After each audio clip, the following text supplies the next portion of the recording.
Il y a le psychotraumatisme, ça c'est sûr, mais disons que dans l'échelle des psychotraumatismes, les tortures et les violences sexuelles sont a priori les plus graves et ont le plus d'impact, puisque ce sont des humains qui ont porté préjudice et ont fait du mal à leurs victimes.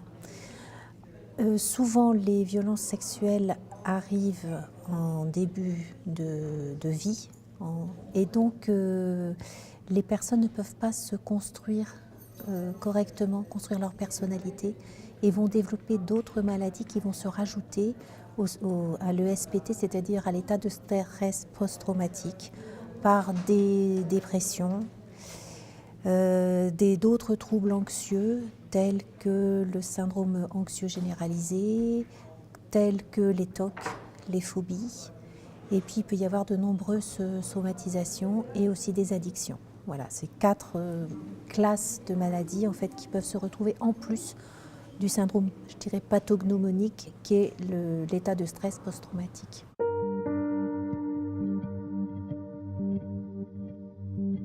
Par exemple, il y a à peu près 65% de patients victimes de violences sexuelles qui souffrent de dépression, 60% d'addiction, 45% d'un autre trouble anxieux.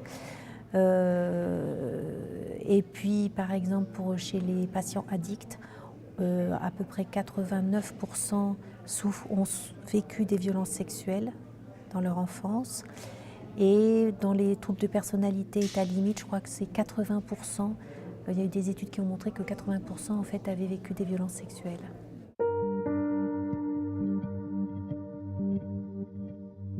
Je pense qu'on est très très loin d'une prise en charge optimum pour les victimes de violences sexuelles en France par les psychiatres et par la psychiatrie française, puisque dans le secteur psychiatrique ou par les psychiatres libéraux, en fait, on n'a pas accès à une équipe pluridisciplinaire, notamment de prise en charge psychocorporelle. Donc en fait, toute cette dimension-là n'est pas encore forcément connue par la psychiatrie française.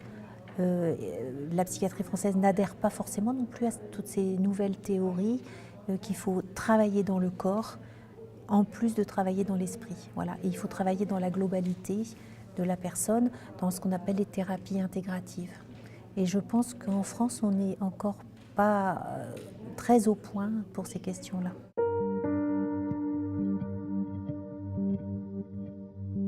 Je pense que les traitements médicamenteux peuvent avoir leur place, mais pas toujours. C'est-à-dire que certains patients ne vont pas en avoir besoin. Ils vont pouvoir justement, à l'aide de thérapies dites entre guillemets parallèles, ou bien de psychocorporelles ou de psychothérapie ou de relaxation, de sophrologie, vont pouvoir réguler leurs émotions et leur humeur.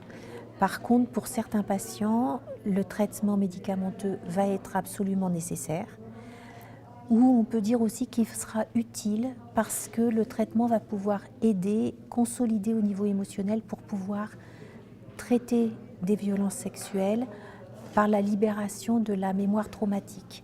Si le traitement n'est pas posé en tant que filet de sécurité, en fait, les personnes n'iront pas libérer leur mémoire traumatique parce que ce sera trop douloureux. Donc en fait, le traitement va les aider à travailler en psychothérapie.